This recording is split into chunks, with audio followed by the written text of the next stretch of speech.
worship you. Let all the world come and see how the mercy we've received from you can set them free. And as we worship you, let all this joy that fills our hearts bring a hunger and a hope to those who strayed so far. As we bow in adoration and stand in reverent awe, show your majesty and glory, let your anointing fall. As we declare your name, Lord Jesus, as the only name who saves, may the power of your salvation fill each heart we pray.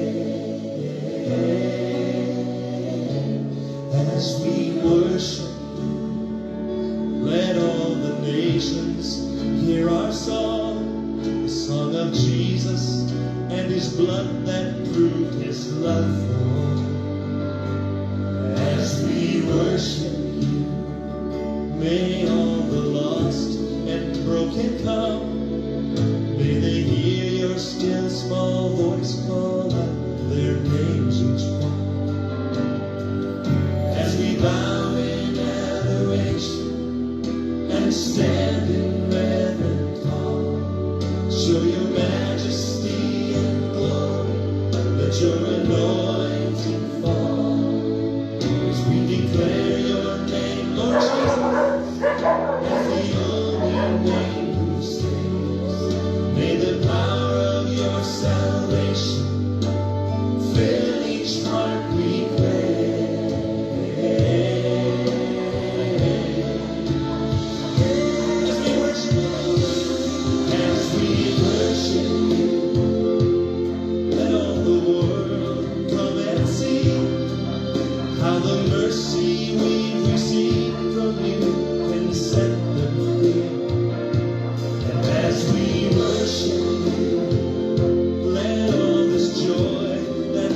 lift your hands and begin to worship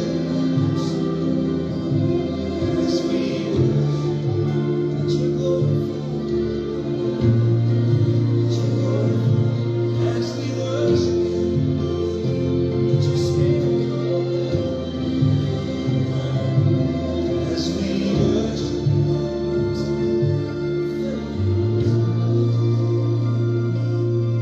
as we worship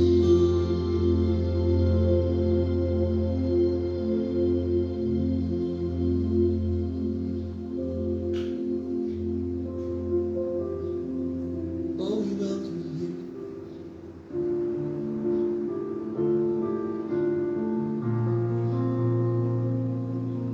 We worship you, Lord. Oh, yes. Oh, we worship you, Lord. Oh, we worship, we worship, we worship. Oh, yes, we do.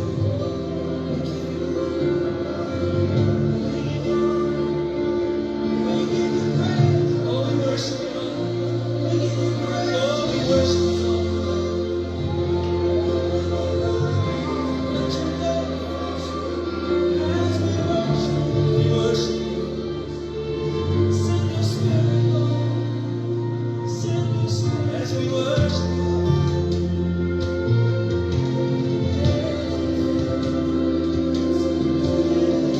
As we worship you. As we worship you, Lord.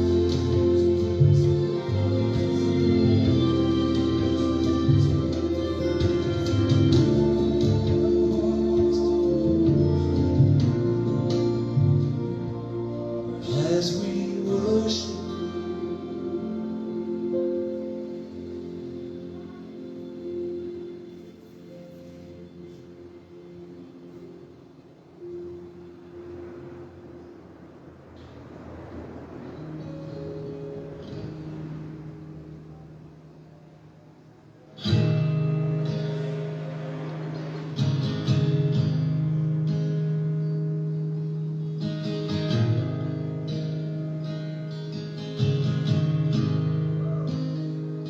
I love you, Lord. Oh, your mercy never fails me. All my days I've been held in your hand. From the moment that I wake up until I lay my head, oh, I will sing of the goodness of God. 'Cause all my life you have been faithful, and all my life you have been so, so good. With every breath that I am able, oh, I will sing of the goodness of God. I love your voice. You will lead me through the fire, and in darkest night, you were close like no other. I've known you as a father, I've known you as a friend, and I have lived in the goodness of God. Yeah. And all my life you have been faithful. Oh, and all my life you have been so, so good.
Okay, so magandang umaga po sa ating lahat at gayon din po na isang mapagpalang araw sa lahat ng mga nasa Amerika, nasa Canada, nasa New Zealand, Singapore, Hong Kong at iba't iba pang mga dako ng tinig na ito ay nakakaabot. Purihin po ang Panginoon dahil patuloy magtipon-tipon po tayo upang patuloy na himay-himayin ang bawat mga katotohanan na kailangan po natin yakapin at paglaanan ng ating confidence habang tayo po ay naglalakbay sa daigdig na ito. Dahil ang buhay Kristiyano ay ito po ay isang paglalakbay at hindi po ito isang bagay na naghihintay lamang tayo dito sa kamatayan at pagkatapos ay sasabihin pumunta na tayo sa langit. Hindi po, kundi isang paglalakbay na ito ay kailangan po natin matunton yung landas patungo sa langit at maiwasan po natin yung landas na ito ay nakalaan para sa ating bilang Gentile by nature na papunta sa impyerno. Kaya po napakalaga po na tayo ay magtipon-tipon sa bawat oras sa pagkakataon na inilaan ng Diyos sa atin upang masilayan po natin ang tunay na kahulugan ng buhay at makita po natin ang tunay na liwanag ng ang landas na tutungo po sa kanyang kaharian. Kaya sa oras na ito ay buksan natin ang ating mga kaisipan at ilagay natin ito sa ilalim ng kapamahalaan ng puso upang ito ay maunawaan po natin ng lubos at hindi lamang maunawaan kundi ito ay magkaroon ng agad-agad na katuparan sa bawat buhay po natin. Kaya kung may Biblia po tayo ay mula sa Philippians chapter 3 verse 7 hanggang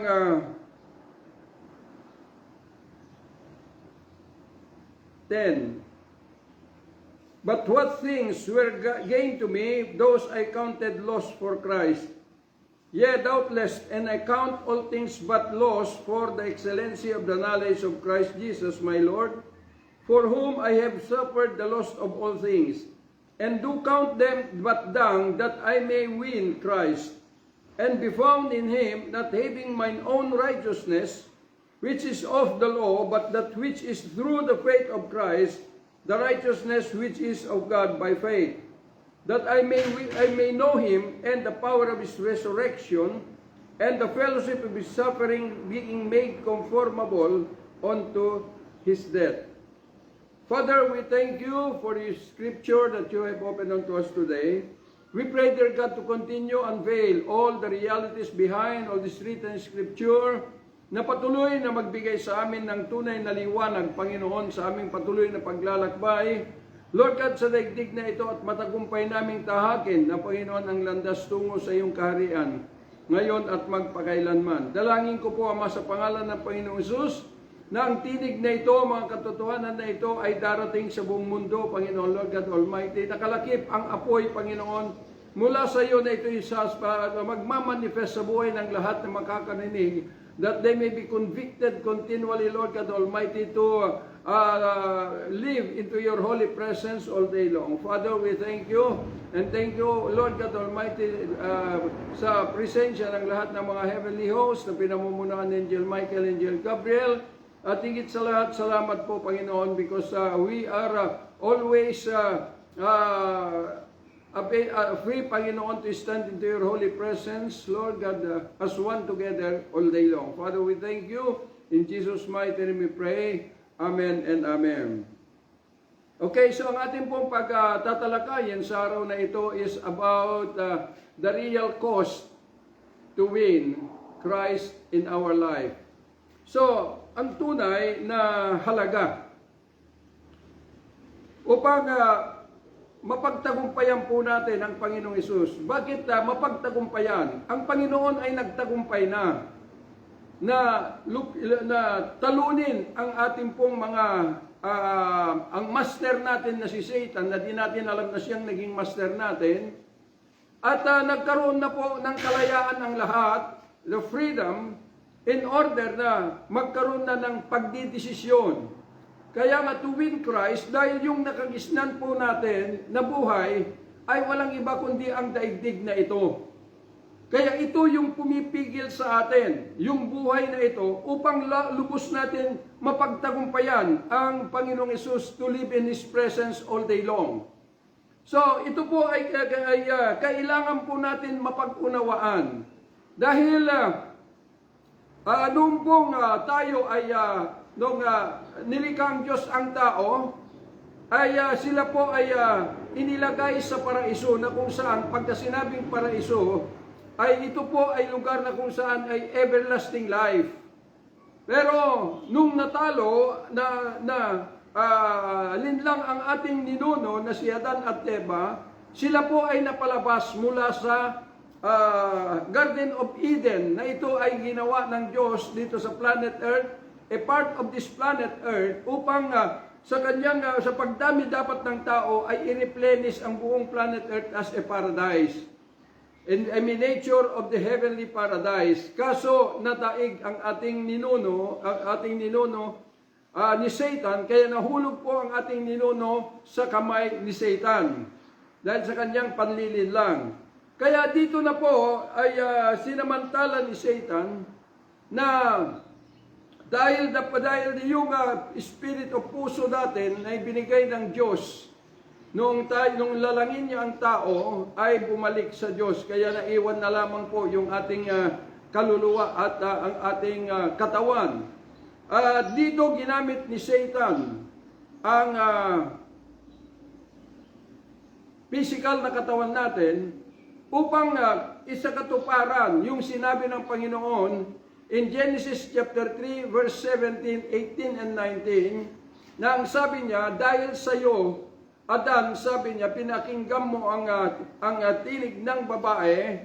Sabi niya, sabi ko, huwag niyong gagalawin ang punong kahoy sa kalagitnaan ng garden. Dahil kapag ginalaw ninyo, siguradong mamamatay kayo. Kaya sabi ng Panginoon sa kanya, cursed is the ground because of you, and sorrows you shall eat all the days of your life. Verse 18, ang sabi niya, thorns and thistles you shall eat, and even the herbs of the field. And 19, and you shall eat bread through the sweat of your face, until that body shall return to the ground where it came from. So, dito na po nag-umpisa na ang pagdurusa o sumpa o kondemnasyon sa buhay ng tao ay andun na nag-umpisa na. Dahil doon sa pagsansala ng ating ninuno doon sa habilin ng Diyos. Kaya dito sinamantala po ni Satan in order na ang mundong ito na kinalalagyan natin, kinapanganakan natin, na ito ay kabahagi na ng sumpa dahil sa pagsuway ng ating ninuno, ay inintroduce ni Satan sa buong mundo.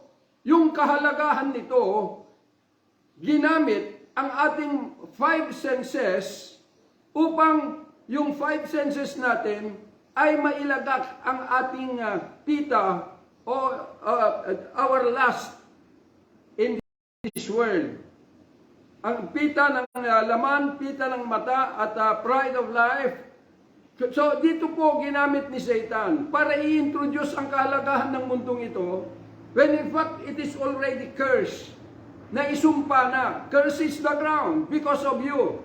So, nagumpisa na ang pagdurusa. Kaya makikita po natin na wala nang ginawa ang tao kundi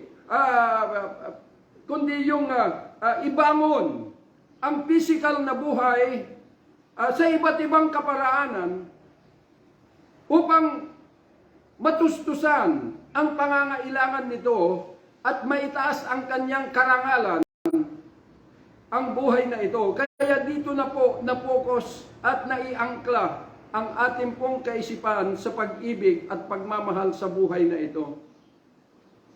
Kaya makikita po natin, gaya ng sinabi ko kahapon doon sa bihes namin sa Lisas, na dahil doon sa pagkapokus natin sa pagmamahal sa buhay na ito, sa provision of the flesh, ay kapag may namamatay, ay umiiyak ang tao,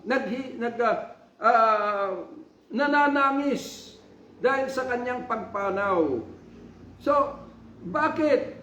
Kasi ang alam na tao, itong physical na katawan. Kaya ito yung iniiyakan ng lahat. Pero kung tutuusin, itong physical na katawan ay hindi po ito mananatili sa daigdig, kundi talagang mamamatay. Ano man ang oras at panahon ay maaaring ma-terminate ang ating physical na katawan sa iba't ibang mga kaparaanan ng daigdig na ito. Pero, nung sinabi ng Panginoong Hesus, nung papunta na doon sa cross, nung sinabi ng isang babae na umiiyak na sumusunod sa kanya, ang sabi ng Panginoong babae, huwag niyo akong iyakan, iyakan ninyo ang inyong mga sarili. Bakit? Hindi doon sa kamatayang physical, na dito po ay meron po tayong dapat na paghihinagpis sa kawalan nito, dahil ikaw na tao, na kaluluwa, kailanman hindi ka mamamatay. Nawala lang, namatay lang yung tahanan ng kaluluwa na ito ay ginamit ni Satan upang alipinin tayo sa katawan na ito sa pamamagitan ng ating mga five senses, yung sense of seeing, sense of smelling, sense of tasting, sense of hearing, and sense of touching, para mai-introduce na ng lubusan ang kahalagahan ng daigdig na ito. Na ito yung ipinaglalaban ng lahat ng tao, kahit sa kamatayan, kahit nagyera, ay ito ay pinaglalaban. Pero darating ang panahon na mateterminate yan. Ang problema, yung kaluluwa na nakabilanggo rito, na dito ay naalipin sa batas na ito, na inilagak ni Satan, the law of sin and death. Ang problema, saan hahantong at saan pupunta. So, sa impyerno na po, kaya sinabi ko kanina, na sa paglalakbay po natin, ay patuloy na buksan natin ang ating pong mga kaisipan, na yakapin lahat ng mga katotohanan na ito'y mahahayag, yung mahimay-himay na mga katotohanan, at ito ay ibuhos natin ang ating confidence na magkaroon tayo ng katuparan sa buhay natin, dahil ito po ang nagtatakda ng tunay na landas tungo doon sa kaharian ng Diyos, na mabago ang ating pong destiny na nakalaan para sa atin bilang Gentile by nature na nakalaan sa impyerno.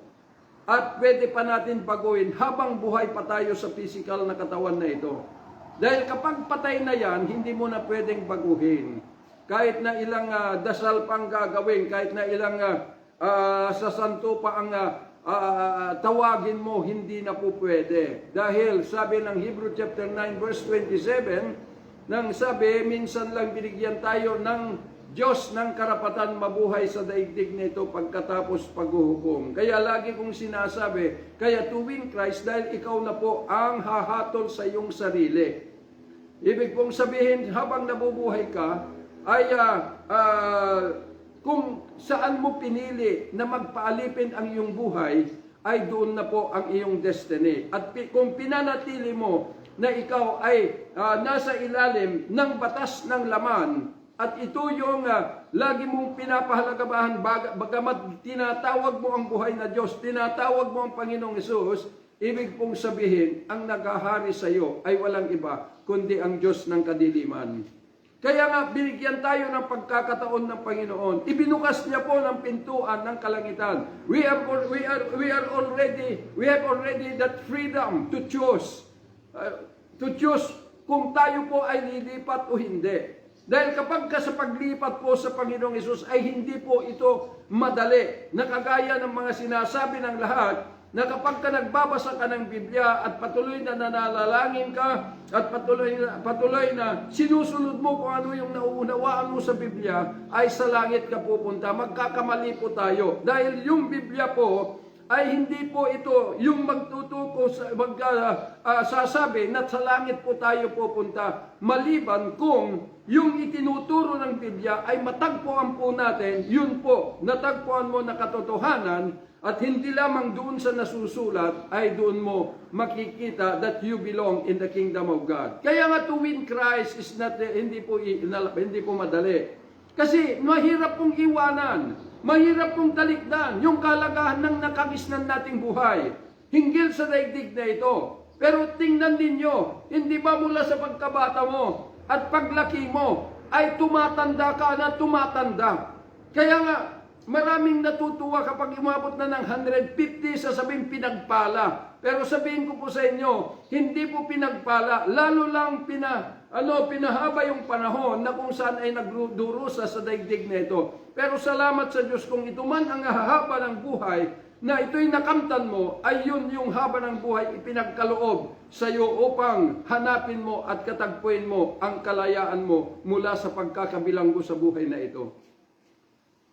Kaya yun po, kaya nga makikita po natin na marami nagsasabi, mag-attend ka sa kapilya, manalangin ka, at dito mo sasabihin, Kristiyano ka na at ligtas ka na.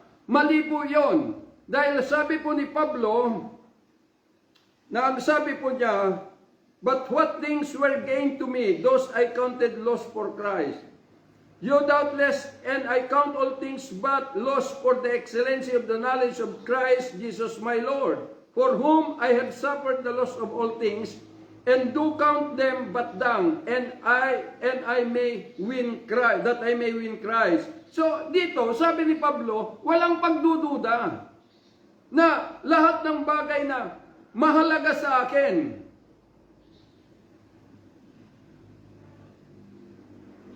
ay ibinilang ko na kawalan, walang saysay, walang silbi, ang sabi niya. Dahil si Pablo po ay isang abogado at siya po ay ginagalang ng mga tao bilang Pharisee of the Pharisees. Siya po ay perfect teacher of the law. Kaya nga ang sabi niya, concerning zeal, persecuting the church, touching the righteousness which is in the law, blameless. Wala akong kasalanan when it comes to the righteousness of the law. Sabi ni Pablo. Pero nakita niya na hindi na upang mapagtagumpayan niya ang Panginoong Hesus, kinakailangan lahat ng ito na naging mahalaga sa kanya, sa kanyang buhay, ay maibilang na niya na ito'y wala ng saysay. Dahil kapag nakapokus po tayo sa daigdig na ito, kahalagahan ng buhay na ito, hindi mo po mapagtatagumpayan ang Panginoong Hesus. Dahil sabi ng Panginoon sa kanyang bayan, you cannot serve two master. Ibig pong sabihin, you cannot serve two master. Si Satan po is the master of the flesh, the provision of the flesh. And Jesus Christ is the master of the provision of the Spirit. So, ibig pong sabihin na kung dito ka, sabi niya, kung gusto mong lumipat sa akin, ang sabi niya, iwanan mo siya. At kung hindi mo kayang iwanan, huwag mo na akong hanapin pa. Yun yung sabi ng Panginoon. Kaya po hindi po madali. Na nabasa mo ang Biblia, inunawa mo, at touching all the law, ay ligtas ka na. Hindi po. Kundi, ibinabangon mo lamang yung mabuti mong pag-iisip, your moral values. Pero wala pa pong kaganapan yung layunin ng Diyos dahil ang pagiging karnal sa buhay ay doon po ang areas ng ating buhay na si Satan ay malayang nag-execute ng dominion sa buhay po natin. So, ibig pong sabihin, bago tayo papasok sa kingdom ng Panginoong Hesus, ay lubos na nating nabitawan, lubos na natin iniwan o tinalikdan ang kingdom ni Satan para makalipat tayo sa kanyang kingdom.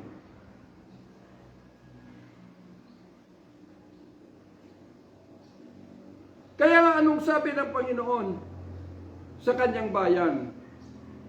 Nung nandito siya bilang tao, at bago siya pupunta sa kanyang mission, na ang sabi ng Panginoon sa kanyang bayan ay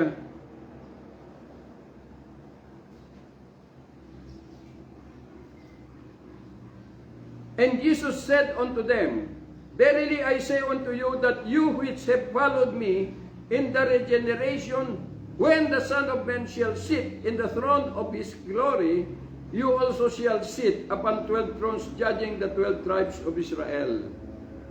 So ang sabi ng Panginoon sa kanyang bayan, na yung sa kanyang pagpunta sa cross, ay upang sabi ng Panginoon, kung kayo ay susumusunod sa akin hanggang doon sa pagpunta ko sa cross in the regeneration. Ano ba yung ma-regenerate sa kanila?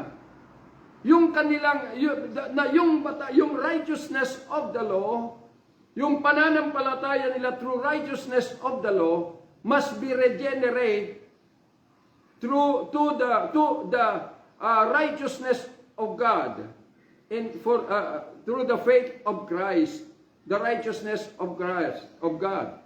So, yun po, mababago po.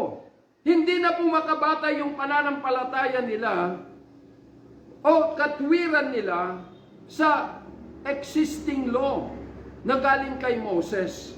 Kaya nga sabi ng Romans chapter 10, that Christ is the end of the law. Dahil dito mababago na. Dahil sabi ng Panginoon, and everyone,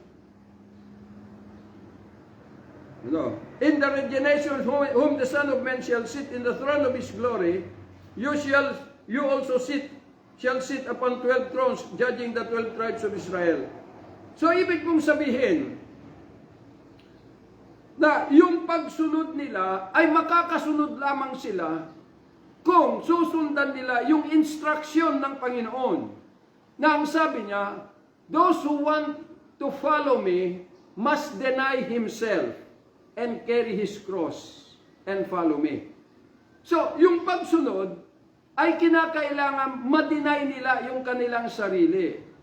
Ibig pong sabihin na nung panahon na sila po ay pinili ng Diyos na kanyang mga bayan, during the time of dispensation of promise by Abraham, ay dito po, they are led or motivated by the Spirit of God. Pero unti-unti na di nila namamalayan na nung dispensation of law according to Moses, binigay ng Diyos kay Moses, ay unti-unti na nagde-deflect sila at bumabagsak dito sa mundo na ating pinanggalingan. Kaya unti-unti na yung kanilang affection o pagmamahal ay napokus na sa physical na buhay. The provision of the flesh.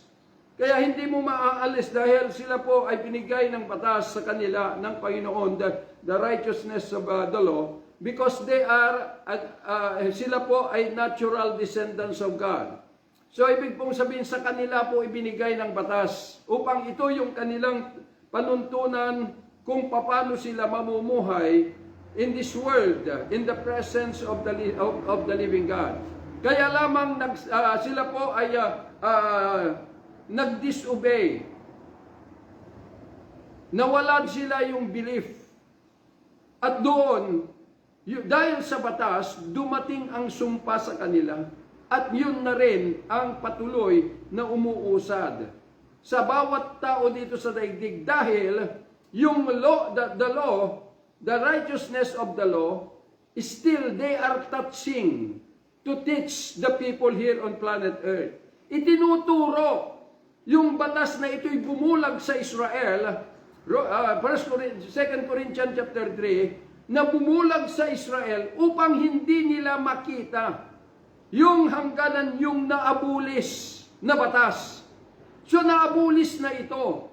Kaya lamang dahil doon sa Bible school ay binubukas upang to touch all these things na ituro sa mga tao na muling binuhay nila yung isang katuruan na ito ay bubulag sa mga tao.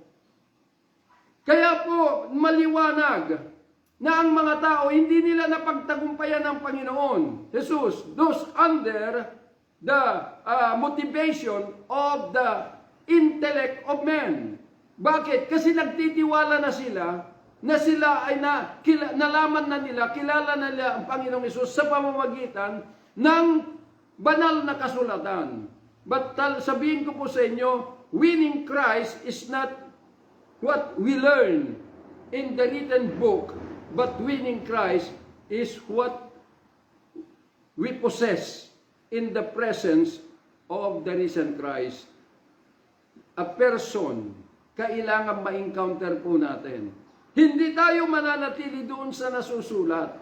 Dahil kung dito tayo mananangan sa nasusulat, hindi mo siya matatagpuan. Kaya nga anong sinabi ng Panginoon sa mga Paraseo in John chapter 5 verse 39, sinasaliksik ninyo ang kasulatan. Ito na Biblia. Dahil dito naniniwala kayo na meron kayong buhay na walang hanggan. At totoo sabi ng Panginoon, dahil ito yung nagpapatunay sa akin. This testify of me. But verse 40 na maliwanag, nang sabi ng Panginoon, pero di naman kayo pumunta sa akin para magkaroon kayo ng buhay. So sila po ay nananangan na lamang about the written scripture. At dito inaangkin na lahat, maging sa ating mga Gentile by nature, na nung nabasa na ang Biblia, ay inangkin na ng mga tagapagturo na ang nasusulat ay naka-address sa atin. Pero isang malaking kamalian. Dahil hindi nila nauunawaan ang scripture. Maging yung mga nagtuturo sa Bible school, di nila naunawaan na yung pagpunta ng Panginoong Hesus in the cross of Calvary, ang sabi niya roon, Colossians chapter 2, na ang sabi niya, blotting out the handwriting of ordinances in the cross of Calvary. Kaya ang sabi po ni Pablo na in the Ephesians chapter 2, lagi kong binabanggit that he abolished in his flesh the enmity. Even the law of commandments contain ordinances. So, ibig sabihin, ito po ay inabulis na. Bakit hindi kayang ipamuhay ng tao? Maging yung kanyang bayan. Bakit isinasaksak pa sa mga tao ngayon? Na kailangan sundin. Kaya itong mga tagapagturo wala na pong ginawa, kundi ituro yung mga kasaysayan ng Panginoong Hesus. At hindi yung pong katuparan ng kanyang layunin. Kagaya itong darating na Semana Santa na naman, di po ba? Na ito po ay ginawa, i-declare po ng mga Catholic Church during the 16th century. Ay maraming nakikisawsaw na mga Kristiyano. At itinuturo sa sabihin na kailangan magtipon po tayo, sabi nila, para may assign yung mga 7 words, last 7 words of Christ. So tandaan po natin, hindi po tayo pwedeng makipagkompromiso. Dahil yung pong ginawang simana ng Roman Catholic ay upang ipakita the passion of Jesus Christ. Isalarawan nila. Yun yung layunin nila. Pero tandaan po natin na yung pagpunta ng Panginoong Hesus in the cross of Calvary ay hindi po nag-iiwan ng isang kasaysayan na kailangan balik-balikan sa taon-taon para ipaalam lang sa mga tao yung ganito, kundi doon sa kaganapan niya ay ang ginawa ng Panginoon ay upang magkaroon na po ng buhay na katuparan. Yung kanyang ginawa in the cross of Calvary at yung buhay na katuparan sa buhay ng mga tao, ito po yung dala-dala ng tao upang ipakilala ang buhay na Kristo sa lahat ng dako. Yung buhay po, hindi po yung nasusulat na. Dahil yung nasusulat kapag nagbasa ka kapatid, ay ito po ay para sa iyo, para matagpuan mo kung nasaan ang buhay na Kristo na sinasabi ng Panginoon, hindi naman kayo pumunta sa akin para magkaroon kayo ng buhay. Sapat na isinasalarawan yung mga history na naganap. na ito ay lalong bumulag sa mga tao dahil kinukondisyon yung kaisipan na sa pamamagitan ng turo ng tao, the intellect of men, ay ipinapahayag na kilala na nila ang Panginoong Hesus. Mali po. Kaya makikita po ninyo maraming mga grupo na ang kanilang mga doktrina, kung tinanggap mo ang Panginoong Hesus, kahit magkasala ka, ay ligtas ka dahil gagawa ang Diyos ng paraan para maligtas ka. Kung ikaw mismo ay wala kang confidence to live righteously in the sight of God,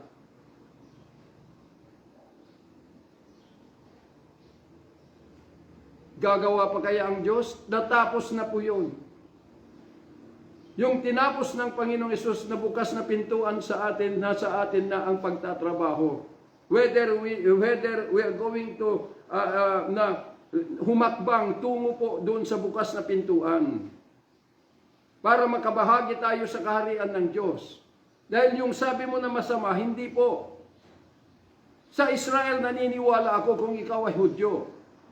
Pero kung Gentile by nature ka, hindi po. Dahil yung mga Hudyo ay bahagi doon sa covenant ng Diyos kay Abraham, that this is an everlasting covenant. Kaya lagi kong sinasabi na pag binuksan mo ang Biblia, hindi po doon sa mga pangako nandun ulitin kumuli na nababasa mo ay inaangkin mo. That is addressed to Israel. Sa atin bilang Gentile by nature, stranger from the commonwealth of Israel, ang sa atin po is dalawa. Ulitin ko po, reward or sanction. Kung ikaw ay tumalima to win Christ at namumuhay ka doon sa kultura, ang batas ng kaharian ng Diyos completely, then you will have that reward. Pero kung hindi, there is sanction. Kaya nga, ang sabi ng Panginoon, deny yourself. Na yung sinabi ni Pablo, I count all things to be lost in order to the excellency of the knowledge of Christ. So, marunong si Pablo. Pero yung kaalaman hinggil kay Kristo ay wala pa doon. Kailangan kalimutan niya lahat ng mga talikuran niya lahat ang kanyang mga mahahalaga sa kanya. Yung karunungan niya, yung kayamanan niya, yung position niya bilang the Pharisee of the Pharisee. Yung iginagalang ng lahat ng mga tao dahil siya po ay Pharisee of the Pharisee. Mga sertipikadong mga matatalino sa daigdig na ito. Sabi niya, I count all things to be lost but dung in order to win, that I may win Christ. So ito yung sinasabi ng Panginoon sa kanyang bayan. Na ang sabi niya, deny yourself and follow me. Denial ay yun yung dalawa na yung mulatang buhay dito sa daigdig, hihilain ang kaisipan mo para di ka makalipat sa Panginoong Hesus. Kaya mamili ka, alin ang i-deny mo? Yung sarili mo dito o yung panawagan ng Diyos sa iyo? Kailangan i-deny mo. Kung ano yung nalaman mo na ito ay lalo nang bubulag sa tao, i-deny mo yon. At pumasok ka in the presence of God. At hayaan mo na yung buhay mo ang magsalita sa mga tao. Na lahat ng sasabihin mo ay nagkaroon ng katuparan sa buhay.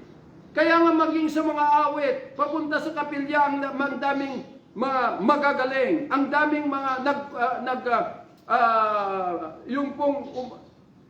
nagko-concert. Pero ang tanong, naluluwalhati ba ang Diyos sa mga naipapahayag na mga awit ng mga sinasabing mga Kristiyano?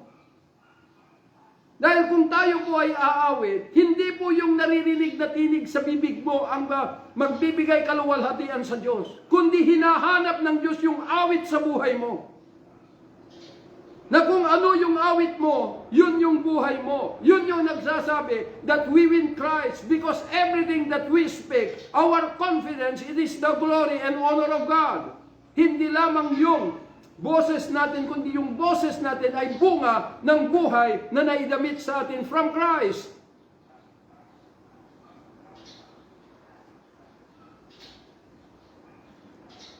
So yun po, kaya ang daming kumakanta, maging yung mga religion, maging ang mga buksingero, ginagamit ang mga awit para sa Diyos.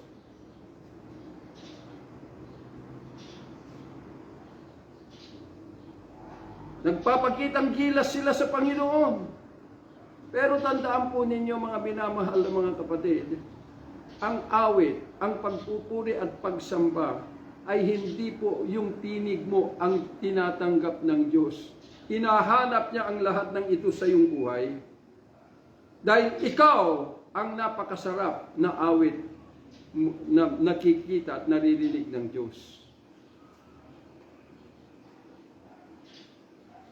Kaya sabi ng Panginoon, deny yourself.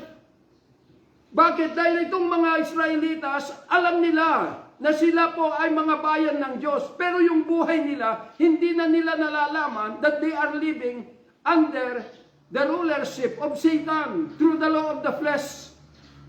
Kaya yun yung sinabi ng Panginoon, you cannot serve two masters. Kailangan kung si Jesus ang master, kailangan i-deny nila yung buhay na kinamulatan nila sa daigdig na ito.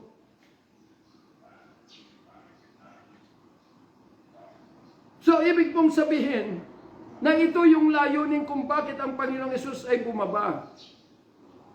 Upang magpakilala sa atin. Pero hindi siya makakapagpakilala sa iyo unless na matalikdan mo ang daigdig na ito. Kasi once na nagpakilala ka sa Kanya, once na magpapakilala sa iyo, tinitingnan niya kung sumuko ka sa Kanya o hindi. Yung pagsuko mo sa Kanya, at sasabihin mo, Panginoon, ito na ako. Tinitimbang ng Diyos yung katotohanan na nasa sa iyo. If you have that full confidence na ilipat ang buhay mo sa Kanya at alisin mo ang buhay mo dito sa kingdom ni Satan, doon po magkakaroon siya ng kalayaan na pumasok at magtrono sa mortal mong pagkatao upang damitan kanya ng isang ng espiritu galing sa Kanya, the heart of God, na ito ay kumikilala sa Kanya ng lubos. At dito mo na makakamta the excellency of the knowledge of God through Jesus Christ. Because that heart that God is going to inhabit unto you, the Spirit from God, ay ito po ay punong-puno. Na-inhabit dito the praises of God.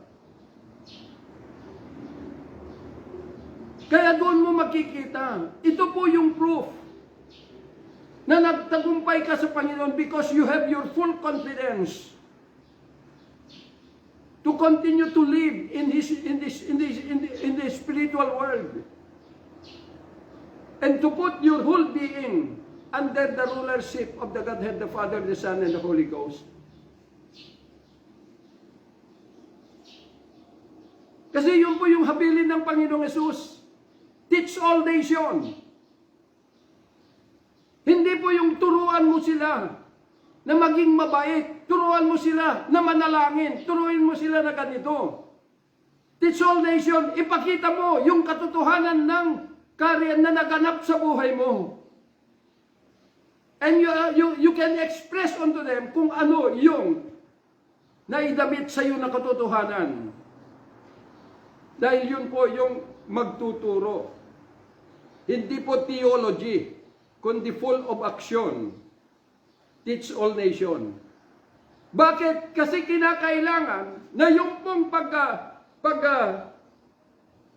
tuturo sa kanila ng katotohanan upang sila ay mailagay sila. Ang sabi, baptizing them in the name of the Father, the Son, and the Holy Ghost. Ibig sabihin na baptizing them in the name of the Father, the Son, and the Holy Ghost, na mailagay lahat sa pinakapuso ng kapangyarihan, the Godhead, the Father, the Son, and the Holy Ghost. that our whole being, spirit, soul, and body must dwell within the heart of the Godhead, the Father, the Son, and the Holy Ghost. Kaya may pagbabago. Meron pong ebidensya. Because we are ruled by the power and the nature of our Lord Jesus Christ. Yun po yung win Christ. Yun po yung napagtagumpayan. Hindi yung nalaman mo lang at ituturo mo na kung ano-anong mga pinagsasabi ng mga tumatayo sa mga pulpito at mga kalsada. Hindi po. Kailangan patunayan mo sa iyong sarili. At ang sabi po ni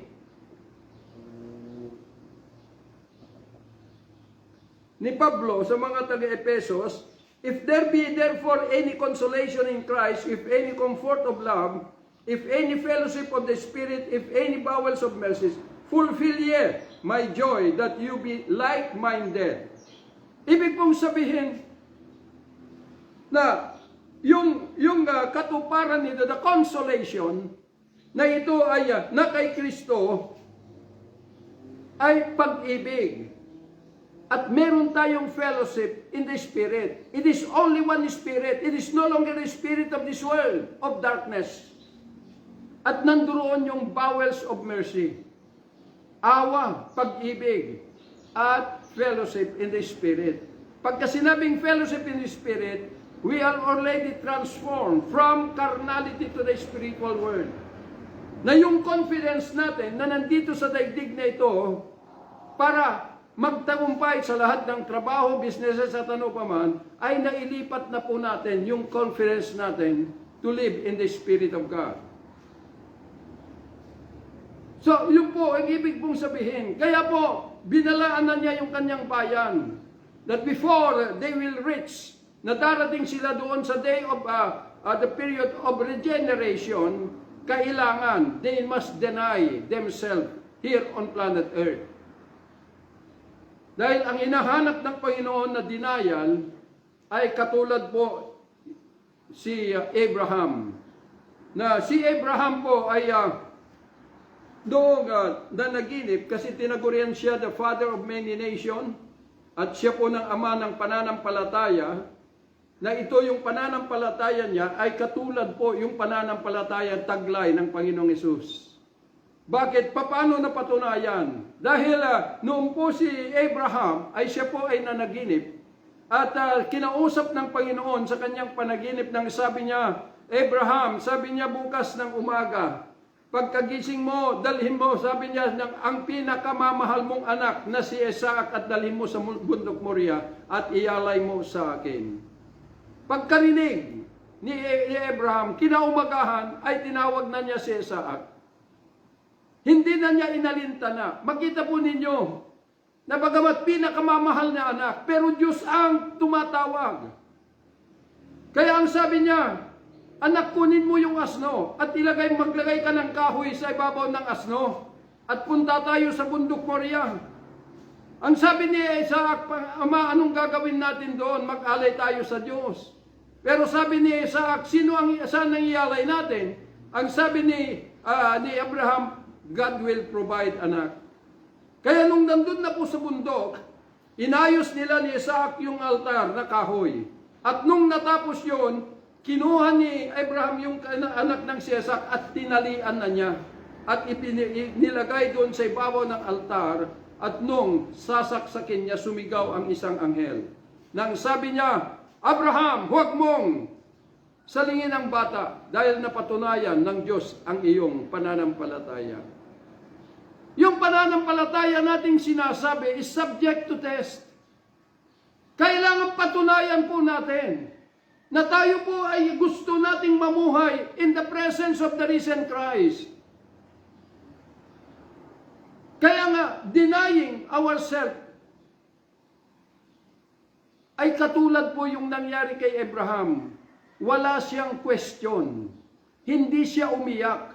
Bakit? Dahil akong ang Diyos na lumikha, ang siyang nagsasabi Ano ang pagkatakot niya kung ialay niya ang kanyang anak? Dahil alam niya na kung ginawa niya ito higit na magkakaroon ng magandang buhay at kinabukasan ng kanyang anak, hindi man sa daigdig nito, kundi sa piling ng Diyos.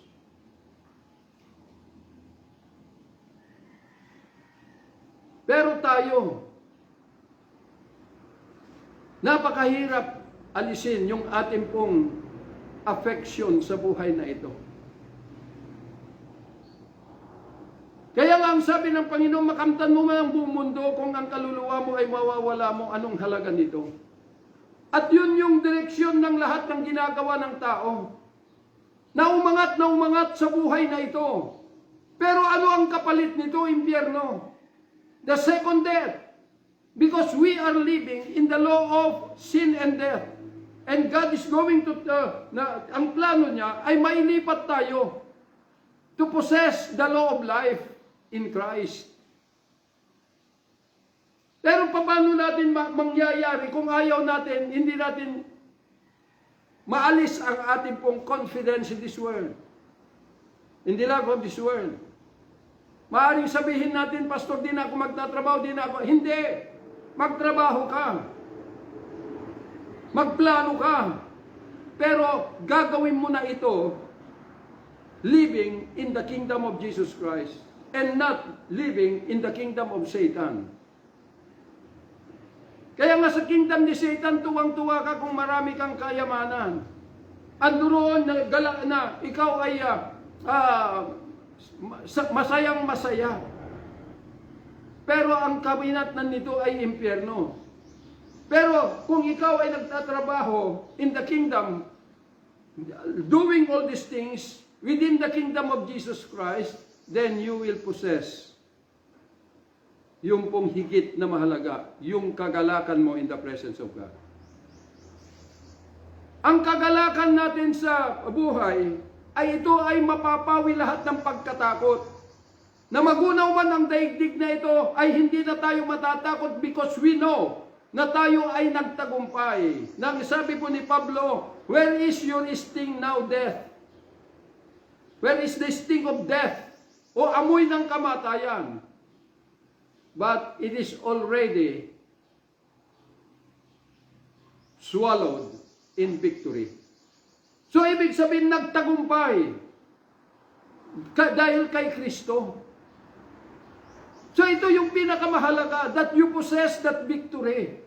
Habang tayo'y nabubuhay at naglalakbay sa daigdig na ito, we need to win Christ in our life.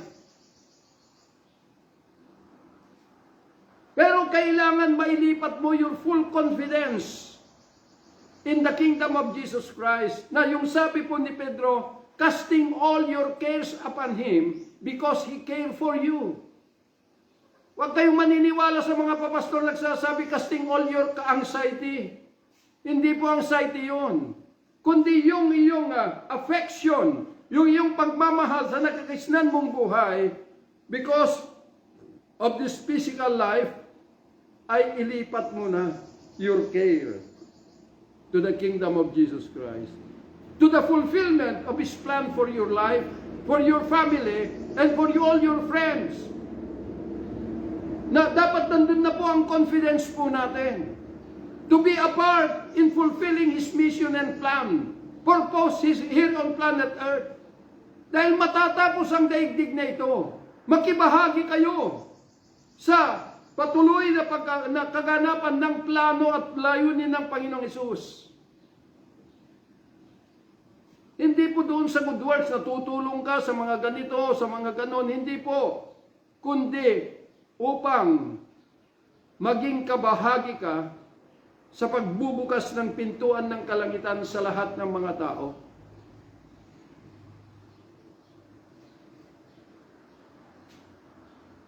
So yun po yung katotohanan.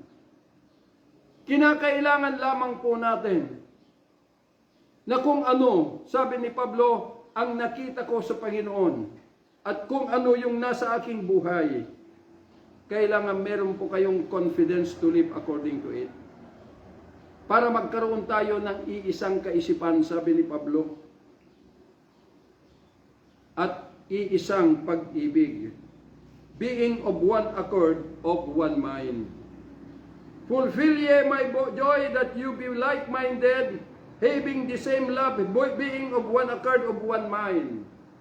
So, ibig pong sabihin kung tayo'y sama-sama, wala na tayong dapat dahilan para i-question yung mga naririnig nating katotohanan.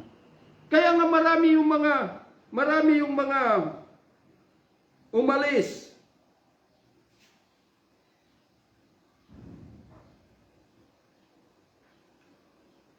Humiwalay. Dahil po, nagtiwala sila sa kanilang mga sariling panukala, and hindi sila nakiisa doon sa isang kaisipan, as one together. So, kaya sabi ni Pablo, beware of dogs, beware of evil workers, beware of the concision. Beware of dogs. Mga gawain, mga nagtatayo ng mga kanya-kanyang, yung kanila pong mga sariling gawain na sumisira sa kanilang kapwa manggagawa, mga aso yun. Mga evil workers, na sinabi ni Pablo, mag-ingat kayo dito. Na sa pagtataguyod ng kaharian ng Diyos at meron silang sinisira na karangalan ng tao at winawasak ang pamilya, huwag kayong maniwala sa mga yon dahil sila po ay mga evil workers. Ililigaw lang kayo. Manatili kayo doon sa may mga pruweba. May mga proof na nagaganap sa buhay. At huwag kayong manangan sa inyong sariling karunungan. Dahil ang tunay na patunay na proof sa ating buhay that we are living in the risen Christ ay nandoon po yung ating confidence to stay in one love, to stay in one spirit, one mind.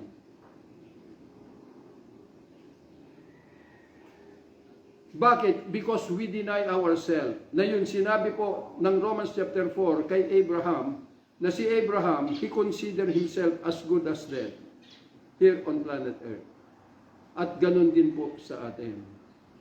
Wala pong bangayan, wala pong siraan, wala pong hiwalayan kung tayo pong lahat, we consider ourselves as good as dead. Kaya maraming hihila sa iyong kaisipan, but deny yourself. Na kung alam mo na ito ay mahihiwalay ka doon sa kawan na kung saan dito mo na tagpuan ang buhay mo kay Kristo, i-deny mo yung sarili mo. Huwag mong i-deny yung pruweba that you are already with Christ sa isang pagkakataon.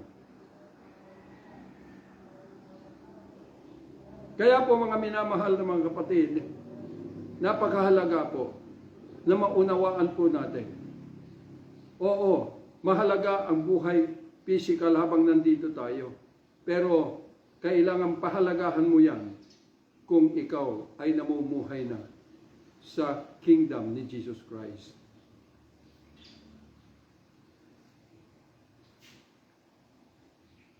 Everything you do, do it for the glory of God. Ibig pong sabihin, we need to be justified through the faith of Christ.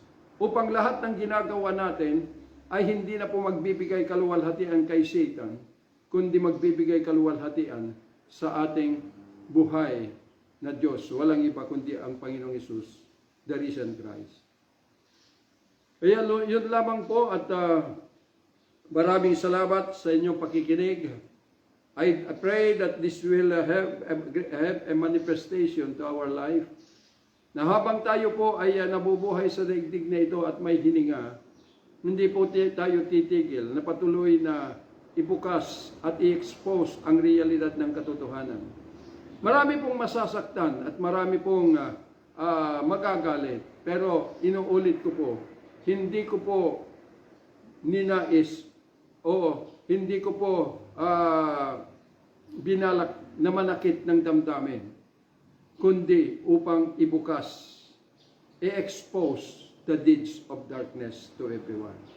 Kaya yun lamang po at magandang araw po sa inyong lahat. Father, we thank you for this day.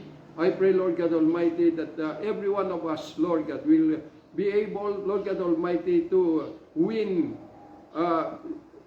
Christ in our life. Father, we thank you, and I pray, Lord, to continue open heavens to each and every one, and abide us continually with your unconditional favor, Lord, up to the end of time. Father, we thank you. In Jesus' mighty name we pray. Amen.